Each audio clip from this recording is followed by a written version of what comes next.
Ça va. Donc, il paraît qu'il y a un vrai problème ici. Mais le problème, il est récurrent. Il est le même chaque année depuis qu'il y a des croisières et qu'on a instauré une zone ZUPC sur le port autonome de la Guadeloupe.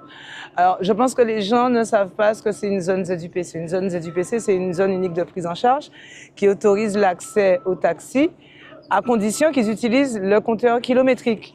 Alors, chaque année, nous, on assiste à une mascarade, il faut le dire comme ça parce que c'est ce que c'est.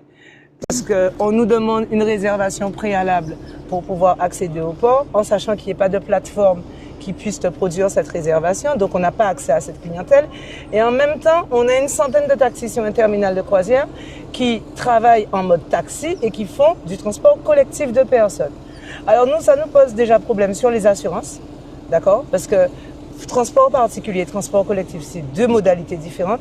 Et puis surtout, on a l'impression de se battre contre le vent. On répète la même chose chaque année c'est la même chose. À l'intérieur, si tu vas regarder, tu demandes à un client qui sort, tu verras, il te dira c'est trop cher parce qu'on lui demande un prix à la personne. Oui. Un taxi, c'est point A, point B, tu mets ton compteur kilométrique et tu payes ta course. Qui est 10, 20, 30 personnes dans le bus, c'est leur problème. Il y a peut-être un surplus parce qu'il y a un groupe, mais pas ceux dont on assiste sur le port. Alors, il faut savoir que la loi leur donne exactement la même licence que nous pour pouvoir faire du tourisme.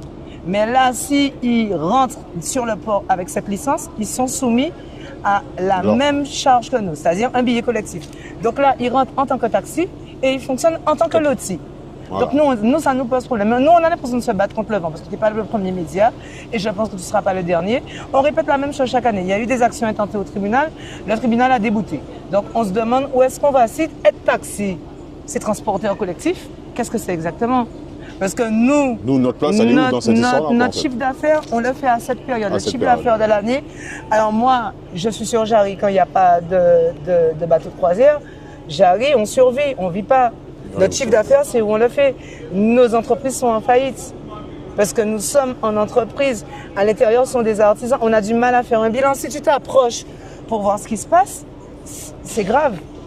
Donc c'est soit la loi française, soit la loi elle est pour un, ou soit elle est pour d'autres, mais il y a un problème quelque part. De toute façon, comme la collègue elle dit, on a une loi, c'est une loi nationale. Il y a une loi pour les taxis, il y a une loi pour les lotis, il y a une loi pour les VTC.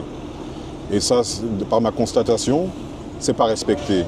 Théoriquement, lorsqu'ils prennent un passager, qu'il soit 3, 4, 5, hors supplément, s'il y a une tarification par rapport au compteur, c'est la même pour tout le monde. Il n'y a pas de division. Il n'y a pas de prix à la personne. Il n'y a pas de prix en fonctionnement taxi. Voilà. Et comme elle dit, on se bat contre le vent, mais ça va durer qu'un temps. Voilà, on se bat, on est en train de se battre contre le vent.